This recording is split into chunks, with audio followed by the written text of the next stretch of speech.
Hi, and welcome to episode number 58 of Dreamers and Doers, where I interview people who follow their passion. And I definitely think that's you, Daniel. Welcome to the show. Thanks, man. And so, Daniel, I met you here in Bali. Bali is probably one of the capitals of what we call digital nomads and online entrepreneurs.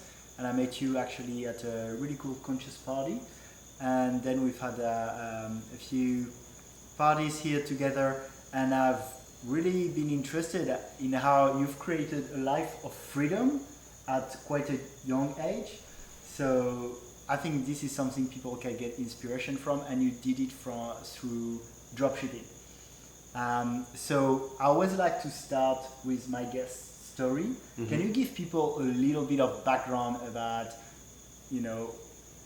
just your life, what got you into working online and dropshipping in particular?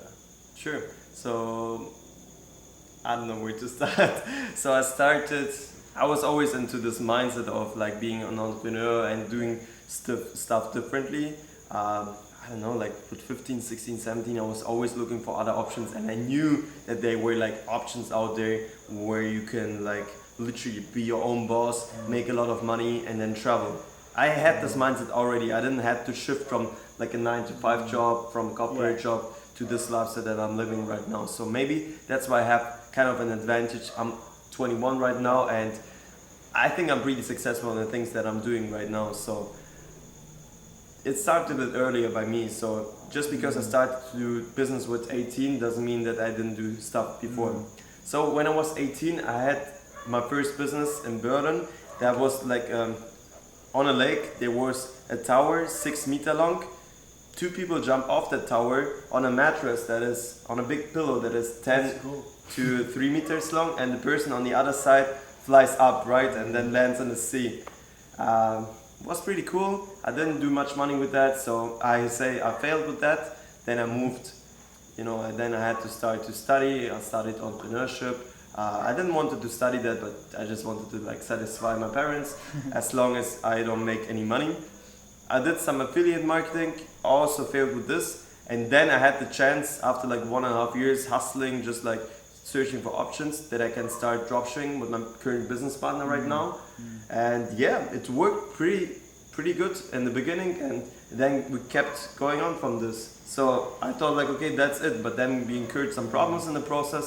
Of course, it's not always about like, you have like one-time success and then it will always go like this. We always had like some problems here and there. PayPal holded our money, we didn't have cash flow, we didn't found any winning products. That's like the terms that we use in dropshipping.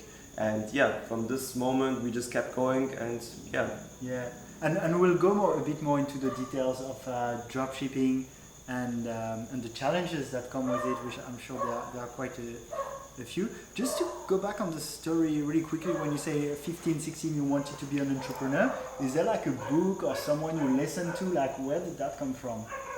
I was thinking one time about that actually. I think for me it was because I had like friends and they always pushed me to be better, right? It was not like, come on, you can be better, but it was more like, look at me, I did so much stuff, you have also do. It's like this kind of like competition that you have in between your friends. And it's not the nicest thing, right? Yeah. But you understand that you're like friends, and even if one person is better than the other one in one thing, then you can still trust them, right? So we had like those fights everywhere in sport. We even had this in school, right? You think we are like geeks, but we weren't. We were just interested into having like the best notes with putting the less effort into it. So we didn't have like only A's, right? But still, like our resume in the end was pretty good. And then it came to business, like Yeah.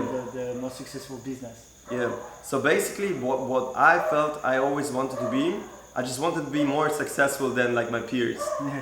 And of course, I wanted to have like money and so on, because I always knew that when I have money, everything else in my life will become more easy. Yeah. I could, travel. I could like invest into people, and they would like help me to build myself up and so on. So, yeah, I think this mindset was already there. Yeah, that's super interesting because even when you look at personal growth, like if you have the money to invest in your personal growth, then you probably can have the best meditation teacher or all these things. And also, just to make sure for the listener, what's dropshipping? Okay, so dropshipping is basically the term for buying stuff, especially from China, after you get a sale. So you don't have the stock anywhere. Like when you sell on Amazon, for example, with Amazon FBA, you have to buy in bulk from China, ship it to the country that you're selling in, and then you keep going with that. So you have more risk coming. Dropshipping is really easy to start because you don't need so much capital from the start. You need to buy like the Shopify program, you need to put some money into the Facebook ads, you need to buy some small programs if you want to start like really good, but that's basically it. That's why it's such a low barrier of entry that so many people get into this, but it's still not saturated yet. Dropshipping is basically, we sell like products with Facebook ads and so on. People see those ads, they go to our site, they buy at our site, and after that we send the order to our supplier in China, and he fulfills it directly to our customers. So we don't even see the product. We do some controls that the products are satisfying, but we don't have to see the product in between. Yeah, which is, I think it's probably the easiest way to start your e-commerce business, like an online business. Yeah, if you want to like build up a real brand, you have to buy like a bulk and so on. You have to like brand everything, and that costs a lot of money. And actually, my first one of my first businesses was an e-commerce website, and I bought, at the time I wasn't experienced. What did you do? I was selling cufflinks online, and the reason was it was easy, not too many returns, but I ordered stocks and without knowing what people wanted, and so it's really holds you back because then first you invest more money because you have the stocks, but I would buy 3 of 50 different things, and one would start selling really well and the other one would not sell at all. So it's definitely a rookie mistake of not going what you call lean, which is looking at the demand before you start investing. What did you do with the stock when you couldn't sell it? I actually sold it to a website that does kind of, if you couldn't sell your stock, and I sold it for like cheaper than I bought it in the end to get rid of the stock, and I gave a few of them too. So wasn't my most successful business, but I learned so much. I learned to that's the thing. I think it's when you talk about your business and you say it's a failure, but in the end you learn so much out of your failed business. I mean, my mindset are not always the best, right? So I want to succeed, right? So all the things that I'm doing, either I'm doing it fully or I just give up. We are starting with a second business now, and probably will start with a third business. And we do research, we get all the information, and we kind of know the market. We want to have at least some success in the market, otherwise it's just like we did a fail with the planning and so on. But you can always improve the mindset in the journey. Definitely. I think entrepreneurship and personal growth, they often come together as you have to take responsibility. There's these things where it merges. What's the advice you'd give to someone who's watching this and is like, well, I'd love to start an online business. That sounds like a pretty cool life. What would be the steps? How would you get started? So a lot of digital nomads would say come first to Bali, and then take your savings with you, and then you will find kind of the solution how you can survive here. In my opinion, I wouldn't say that. I would say first that you have to find out what is your passion, how can you make money, the ikigai, if you have heard of this method. So you have to do something which you like, where people pay money for, what will be needed and so on. Yeah, things like people pay, you're good at, you like, and people need. It's kind of the intersection of they pay much money and they need it, right? So you have to find like the intersection here. And I have to be honest, like some professions, even if you like, for example, translating things, you won't get much paid here. Of course, you can like survive in Bali with like $1,000, but if you get into some accident or you need more money or one big client jumps off, you will probably not survive too long, right? So I like to keep my revenue, my profits higher than the the spend that I have, you know, that my bills, right? So, you know, like if you're making like $3,000 or euros per month, you should spend like $1,000 and so on. So that's kind of the mindset where I'm coming from. First, start the business in your country and then hustle. It depends like how long you take. Maybe just in the journey you won't succeed with the business and you learn that you maybe like to be more with people, or you like to be more under the PC without seeing anyone like during the day. It depends on your preferences, especially if you it's your first business ever starting. You have to figure out what you like. And yes, everyone fails. I failed with 2 businesses before I, you know, succeeded with the 3rd one. And I don't believe anyone who says like, oh, the first business was well. Maybe they have like good parents who taught them a lot about business in the process, or they just had luck. But you always have to calculate some fails before, and you can't like say, oh my god, I will like, you know, work like 3 months now and then I will like book the ticket to Bali, right? Passive income. Yeah, like business and lifestyle are separated things. Like if you heard like digital nomads, it's not like the digital nomad would give this kind of lifestyle. It's just like your personal preference after you make money online.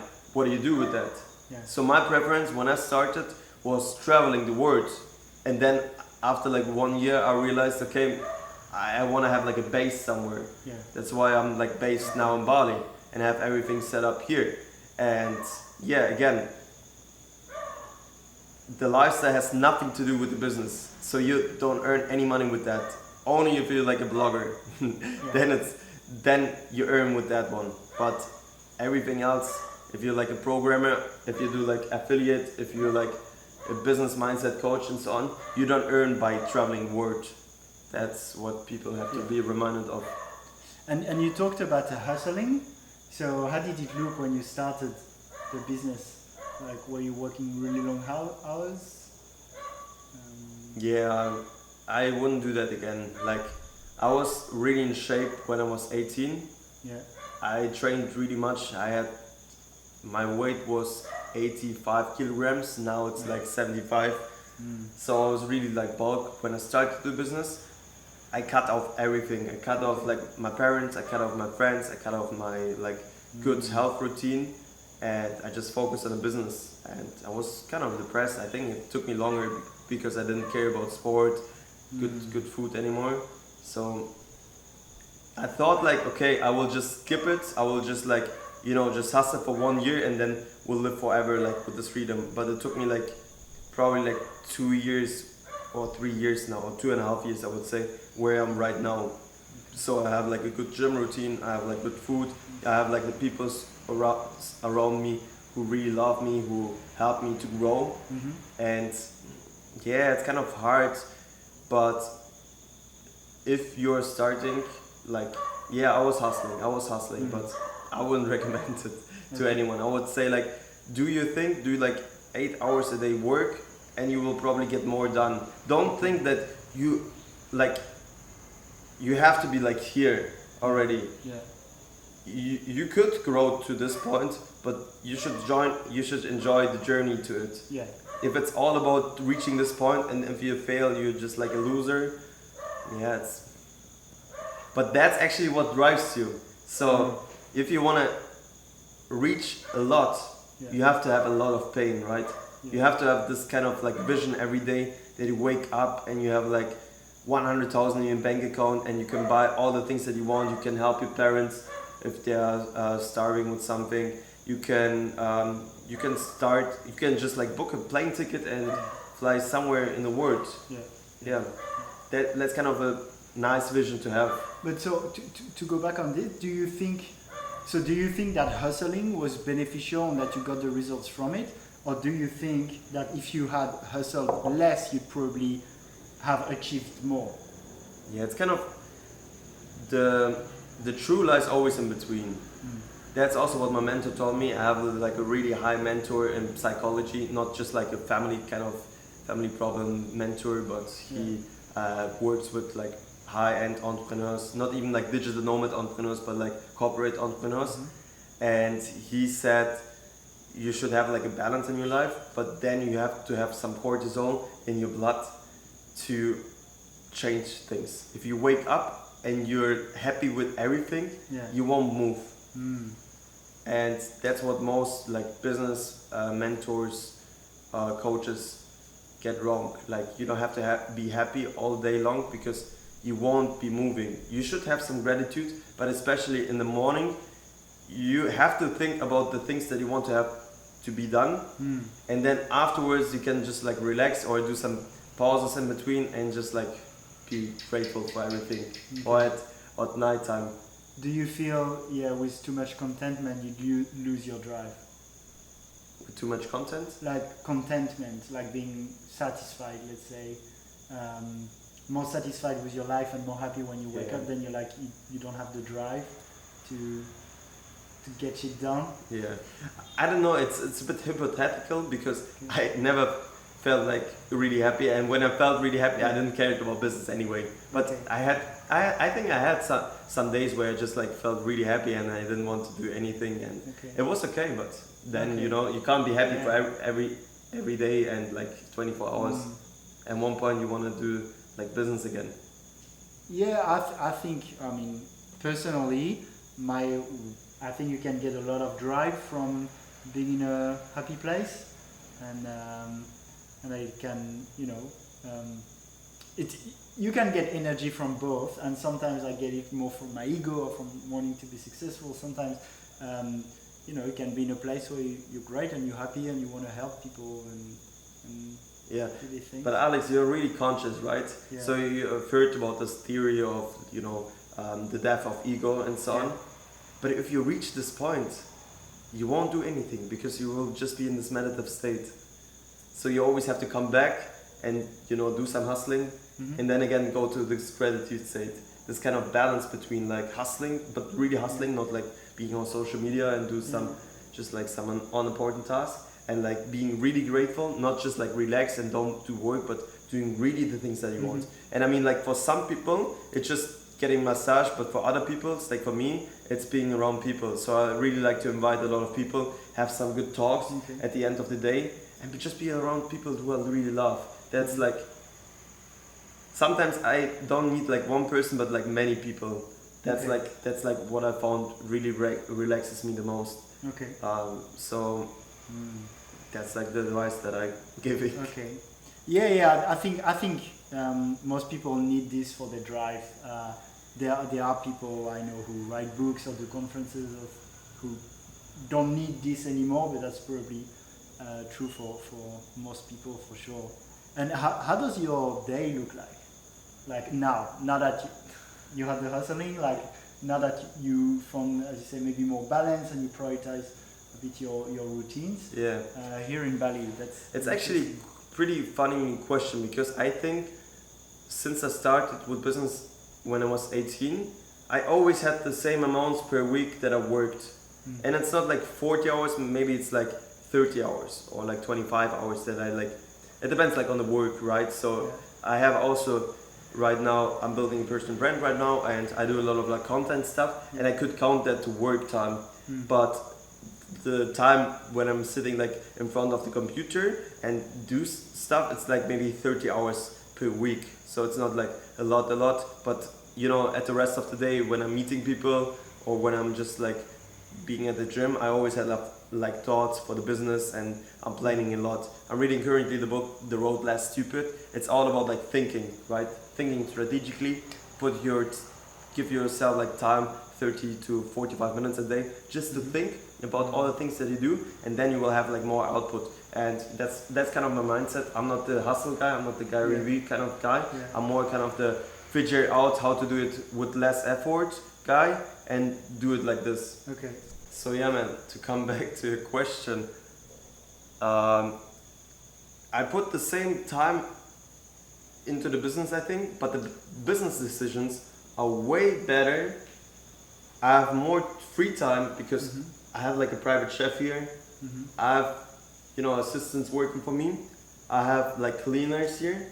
I have like people who bring other people to my parties, to my networking events. So I don't have to deal with this kind of task anymore, and I have more time doing everything else, and I feel like I get more done. So I'm like really more productive, and every time I'm doing things, I really do the things that I want to do. So how does my day look like? Depends on the day. My working day is like we wake up, we have breakfast, we have some talks during the breakfast, then we start working for hours, then we eat again, then we work again. So we do like deep work in the morning, and then later on we do like some other tasks that are not where you don't need so much conscious space.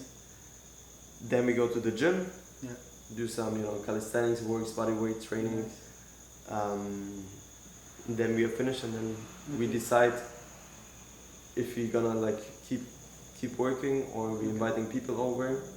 But it's always like either it's like working or it's like talking about ideas, like networking. That's it. That's like the whole day, and like food and fitness. And then on some other days, we do like fun stuff. We go to the beach. We go to La Brisa here. Like one day a week, or? Yeah, it's not that structured. Just if I feel like. I found for myself that if I feel like it, I should do it. But if I don't feel like it, I shouldn't force myself. So I don't like push myself to work every day 8 hours, because for me it doesn't work. I just work whenever things have to be done. That's why I plan, because if I don't plan, I don't have things on my list, and I feel like I'll wake up and I can't do any shit. If I plan what I want to have done, three tasks mostly, I get this done, and then I decide what I do afterwards. If I still have some powers, I do some other shit. Yeah, I think that's a good combination of so you have things like I want to get this done, but leave a bit of flexibility then to see how you feel. Have that balance. There's one theory that says that you should plan your day 60% and then leave 40% of your day for random things that could occur. But you should take that from your working time. So if you work 8 hours a day, you should plan 5 hours and leave 3 hours for random tasks, because everything you get like an email and you have to reply to it, or somebody will like join you or want to have like a conversation with you, or something doesn't work like as you planned, or even opportunities, and keep a bit of space open for that. You're like stupid if you say like, no, I've planned like 8 hours and you get like the best kind of customer or something like this, and you don't react to them. And then you blame yourself that you didn't work. You feel like, oh, I didn't get this thing done. And so it's really interesting to go back to the dropshipping. You talked about unsaturated market. When I look at it, that's something I'm like, oh, it looks pretty saturated, because I see all these all the people doing it, and and because it's so easy to start. Where do you feel we're at? That how saturated or not dropshipping is? Because a lot of people will be like, I want to do online business, and there'll be like people talking about coaching, people talking about affiliate, about network marketing, about all these different things. Amazon, sell on Amazon, like. So I can explain the dropshipping word really easy. Like the hype, the dropshipping hype, where gurus will teach people how to do dropshipping and make money out of that, started in 2016. They started with a general store. A general store is basically a store which have all kind of niche products, baby products, woman products, man products, cat products, everything. Then this hype switched in 2017 to niche stores. People did like woman stuff only. It was better for the Facebook pixel. It was more realistic because you could do upsells based on this niche, and you could focus mainly on this niche. Then in 2018, people said... What's upsells for the people who listen? Upsells are products that are quite similar, or you sell, for example, a t-shirt and you sell the same kind of format to your trousers. so they fit both together. If you sell camouflage t-shirts, you could also sell like camouflage trousers if they belong together. Or if you sell like a cat product, you know, you could sell also another cat product that could be also relevant to the target group, because if somebody buys a cat product, they won't probably buy dog upsells. It doesn't fit to the right group. Yeah, so it's when someone makes a purchase, selling them something else to increase the value. To increase the average order value. Nice. So then in 2018, everyone switched to like one product. So they said like, okay, the niche store is too big. We need to like focus on one product and then build everything around that. That was the basic idea. They wanted to position themselves like a real brand. Everything should be customized. The site should look really professional. You should have a lot of social proofs there, a lot of reviews on your site. The site should look like, you know, with a lot of black colors, so it looks more professional. You should have like a header. You should have this kind of long text that describes your product, so you could resell the products that were sold in 2016 again in 2018. And this year, 2019, people still go with the one product store. There are some other trends going, like high ticket selling. Dropshipping is mostly about like low product cost. So you buy like a product for $5 and sell it for $30 or $20. There's another trend that sells high ticket products. So you buy something for $1,000 and sell it for $5,000, but it's not that easy because you have to make really sure that the product is good. Then there are other trends where, because most people buy nowadays with Facebook ads. They buy Facebook advertisement and they advertise the products on Facebook and Instagram. Those are the same platforms. Where the other trend is currently moving is advertise with Pinterest, Google ads, Snapchat ads, YouTube ads. Okay, so finding different elements. So just to give you my idea now. So I also teach part of those kind of last things. But what my main focus is and where I see a lot of potential, because I see that the English market is moving a lot faster than everything else. Everything what is happening now in the English market takes 2-3 years till it arrives to other countries. So what I basically teach nowadays, because I think it's still a huge market, is to, even as a non-native, to translate all the ads that worked in 2017-18 to German, French, Italian, Spanish, Portuguese, Arabic, and then run those ads in those countries. And you don't have to be native for that. There's a tool called DeepL. It's like Google Translated, but even better because they have more data collected. So the translation is really good. 99% of all translations are really good. And if one word didn't translate it, it's mostly because it's an abbreviation, and then you have to customize that. But DeepL. DeepL. Like DEEPL.com. Amazing. So we can put the link later on. Thanks for sharing. We can put later. So the one product store in 2018 was only like a tool to raise the conversion rate on your site. So you won't have like a conversion of 3% on your site, but like 6%. And basically what my idea is to customize it even further and customize it to every language that you're selling. So you don't grow from 3 to 6%, but from 3 to 7%. The CPM is like the cost per 1,000 impressions per country. It's quite lower than an English-speaking market. Everyone is selling in an English-speaking market. Even people from the Philippines are selling to the English-speaking market, because everyone thinks like, dropshipping. Dropshipping only works like in the US and like, UK, Australia and so on. And it's a big market, but you have tons more people trying to sell into this market, and you really have to compete with them. You see that by the advertising costs. You see that somebody else have tried the product before, and it's not like, of course you can like try to advertise it a bit differently, but mostly if somebody launched its product the first and it works, he makes the most money, and everyone else is collecting the money that is left on the streets. So if you're selling the product to an unsaturated market, as I call it, I don't call it untapped because people are already selling in to those countries. I call it unsaturated. If you sell to those countries, the barrier of entry will be quite lower for you, and there's still a lot of space. I mean, I do it myself. I'm not just teaching it, right? I sell it myself, and I still feel like, you know, I test like 20 products and one works, and then we have found a winning product and we make 100,000 with them easily. We found now one winning product. We scaled it in Germany. We did like 550,000 now, and it's still going. We make like 10,000 a day with this product. Wow. Yeah. So that's kind of the chance. I'm not like afraid that I will make myself too much competition. I know that people who want to learn about that, who want to, you know, take the step and who trust into like translating everything, you know, you can also hire someone, but I say that, you know, people is quite fine. That's like the easiest way how you can start that. You can start that business and make millions. That's really cool advice. Thanks for sharing.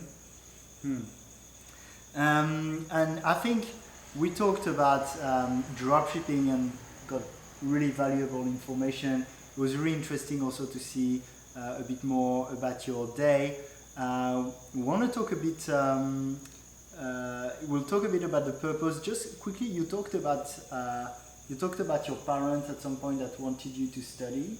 I'm always interested in, you know, what like people's perception, and maybe I think people don't realize that the world is changing, and that, you know, people can say, oh, when do you get a real job, or these kind of things. Was it something that came up when you started, like having maybe people finding it was not like a real job or a real activity you were trying to do? Yeah, basically everyone. Basically everyone, but I don't know, I don't feel special when I talk about that, because I think every entrepreneur that I meet in Bali has the same story. I don't found one person who said to me, everybody believed in me, I succeeded within 3 months, and now everybody is celebrating me. It was more about like a struggle.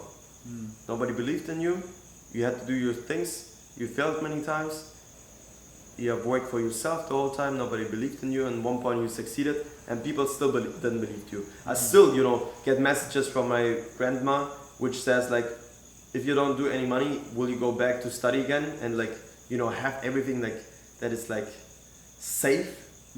Because if I have like the business administration bachelor, I could work for somebody, like, you know, in this case, but it's not really safe. With my knowledge, even in the worst place, I could find one person somewhere that works like online and work for them, because I have so much experience. I made millions. Of course, they want to work with me because they know that I would do it, but I would never do that because I couldn't. I know how to make money myself. I have this mindset of I don't want to work for anyone. I could have worked for somebody when I was like a bit younger, 18, and find like a mentor, but I didn't find like one mentor who would teach me everything. My business partner was like my mentor. He teach me about like dropshipping, and then we kind of figured out that we should do it together, because he took over the introverted part, I took over the extroverted part, so like sales, marketing, networking, so on. And yeah, but to come back to your question with parents, yeah, I really appreciate that they now support me, and you know, my mom always told me like she's supporting me anyway and so on. She didn't like, you know, there's a difference between like supporting, which is like really fixing problems, and just like supporting, don't make any more problems, don't say every time like you should do something else, and emotionally supporting, right? Yeah.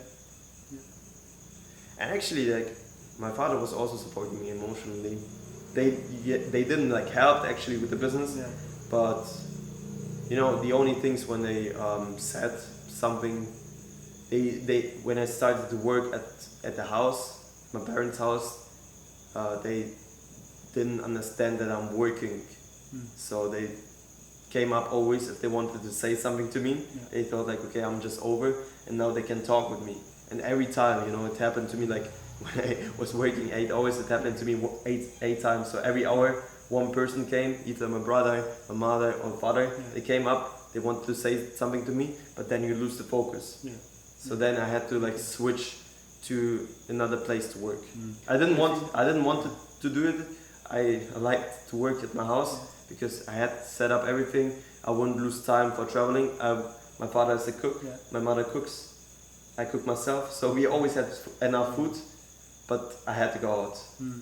But I think that's really cool what you share about, like, you know, people won't say we believe in you. There's the generational gap of people who might not understand what you do, and at some point, that's something very relatable for people. I know a lot of people who they feel inside like they won't take that leap, but like they think about, you know, what people are going to say. It can be the parents, can be the friends, and I'm actually in the I can process. assure you that will happen. Yeah. Just make yourself ready. What are you gonna say? I think you should stay strong because it's kind of like a shit test. So they wanna like ask you, are you like really secured about the things that I'm doing? And if you say like, I don't know, you would like put it in your own head that you are quite unsure. But if you say and come up and say like, I will do it anyway. I don't need your money. I don't need anybody's help. What should they say? Like, no, you will do something else. If you have abusive parents, they would probably say that, and you have to find some other solutions. But normal parents, it's your choice. What are you gonna do when you live? And you know, in my opinion, like, I don't know if you're raised in the Western world and had like two parents and they are still together, not split it. You should be mentally pretty strong, and they should like let you do your own things, right? And then if you like fail, you just go back and live at your parents' house. I like how you put it to when you have that mindset of a test, you know, when things are challenging, it's like boom, it's testing me. That's the moment you want to show up. Not only when everyone's like, oh, it's great what you're doing, like people really challenges you. It's like boom, that's the moments that matter. It's a cool way to think. Yeah. I like to ask a question to all of my guests, and I'm quite interested in. The question is, what's the impact you want to have in the world? Yeah. And so you're quite young, and I definitely do believe it's you know, it's a lifelong journey, and there's a lot. But it's true that sometimes something like dropshipping can be. I've met people quite successful in dropshipping, and then they were like, well, I like a bit of meaning behind what I'm doing. But then, you know, financial freedom and empowerment is definitely a meaning too. So I'm like, maybe in two ways. One, more in the short term, what meaning do you derive from what you're currently doing?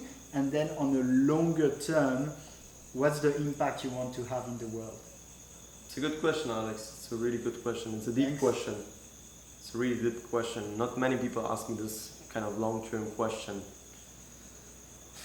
I was thinking about that, like, I think this question comes up every month, one time a day. And then I'm like going back into myself and think like, okay, what I'm gonna do like in the long term.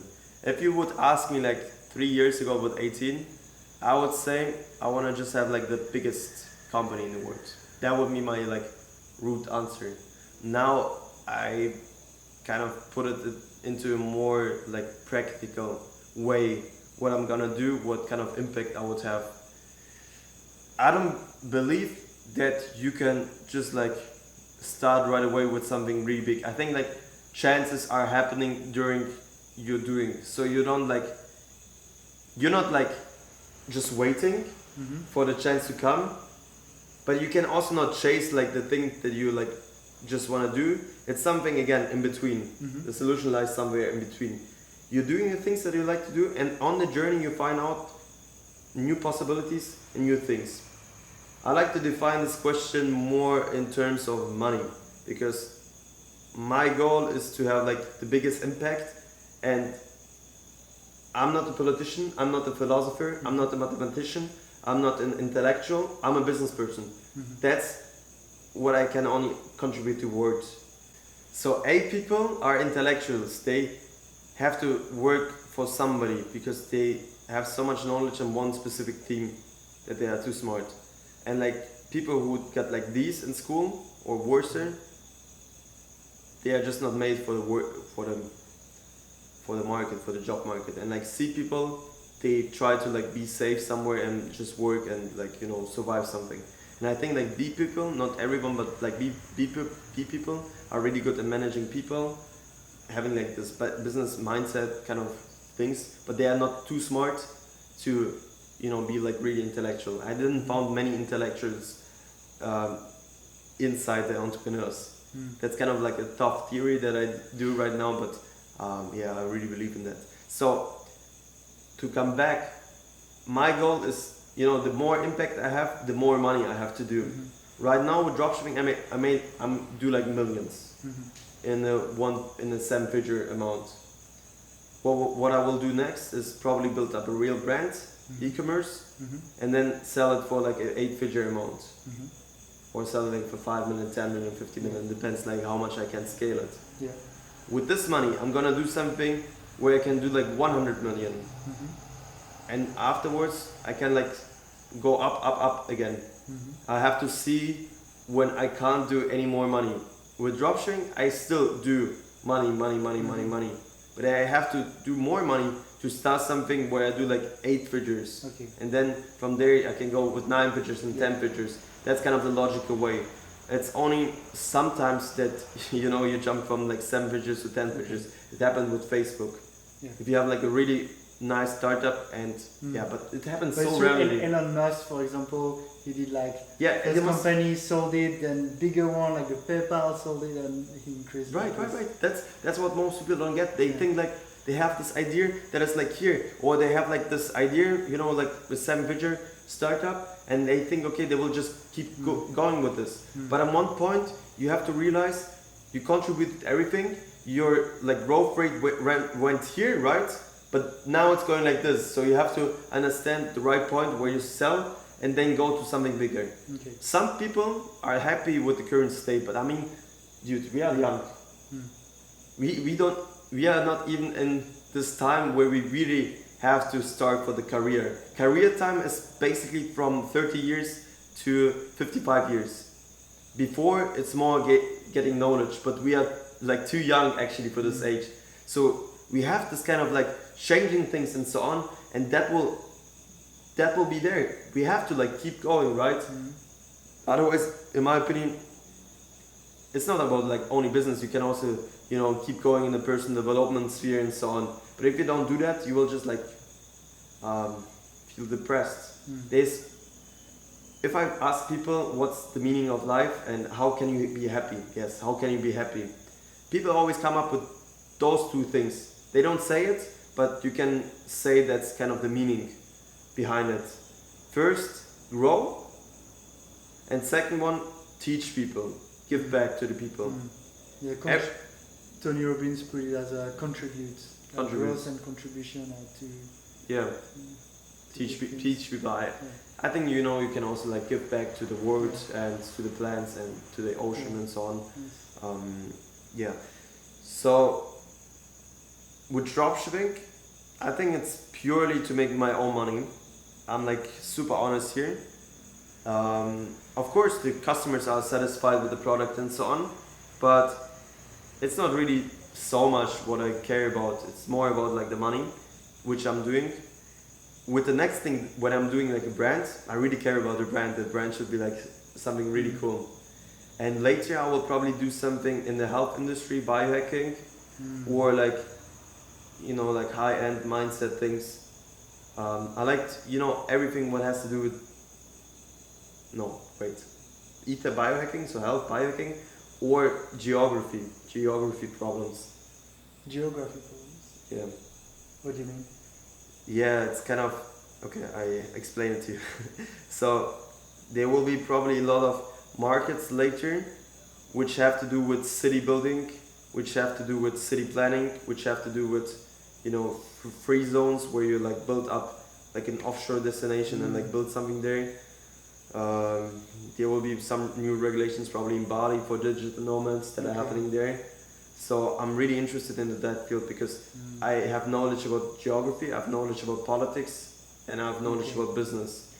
You would be super interested in something I follow very closely called the Seasteading Institute. Yeah, I saw that. You know? Yeah, I saw Okay. that. Of course, man. That's the things that I like to do. So for the listeners, the idea is to build what we call seastead, so in international waters, to have little floating cities and floating nations, and the idea is on top of like it's really thinking governance the same as we do with startups. So you could create your little governance system and be like, okay, so in mine there is like basic income and there's no bank and drugs are legal, whatever you choose, and people who want to join, and a bit like as it works with startup, the ones that succeed get bigger and get replicated, and it kind of puts that flow into the systems of governance. I'm super passionate about it. I'll do a podcast at some point. So it's cool that you know that. Yeah, it's fucking cool. But you know what happened to them? So they, did it in Thailand, 15 kilometers away from the shore. Yeah. But they put it on the wrong location, so there were some roots there, and the Thai police, said they can't do that. Yeah. But actually, they could do that when they would put their seasteading somewhere else. So I always say the first business will probably fail, so learn from it and just do the second business, you will succeed. Take Facebook for example. There was MySpace, really big, and then Facebook saw the kind of wrong things that they did, and they did it better. Nice. Yeah. How can people follow you? Instagram, YouTube, Facebook, all the same. Daniel Spurman. Google it. Spurman, Spurman. Yeah, you can say also Spurman. It's a German name, so no English translation. Daniel Spurman. He will put a link there. Yeah. I have a Facebook group which have currently 8,000 members. My YouTube channel is currently growing. It has 3,000 followers, subscribers. And my Instagram is also pretty active with 15k followers. I'm posting a lot of lifestyle things on my Instagram, of course, and I teach people how to do dropshipping in my Facebook group and on my YouTube channel. You have like an official program where you coach people? Is that something you're thinking about? Yeah, I'm launching this month, actually, at the end of the month, a course, a blueprint about like how to identify unsearchable markets, which unsearchable markets are existing, and how you can like dropship it to those countries. It's like a full course with like 25 hours like of content and so on. And sometimes I do like coaching, but I don't like put it out. I don't have to look from there. There are sometimes people who really want to have like a coaching from me. It's not cheap, I can say it right away, but they really want to have like a coaching and want to have like a full guidance there. So I like to like help them, because in my time I also need one. And yeah. Thank you so much, and I think you dropped quite a lot of value, especially for people who are considering it. So thank you so much for giving. We have a little tradition. This podcast we finish with a big one. Hug. Thank you, Daniel. And thank you to everyone. We're always very respectful for the people who take time to listen to this. So thank you for that. Namaste.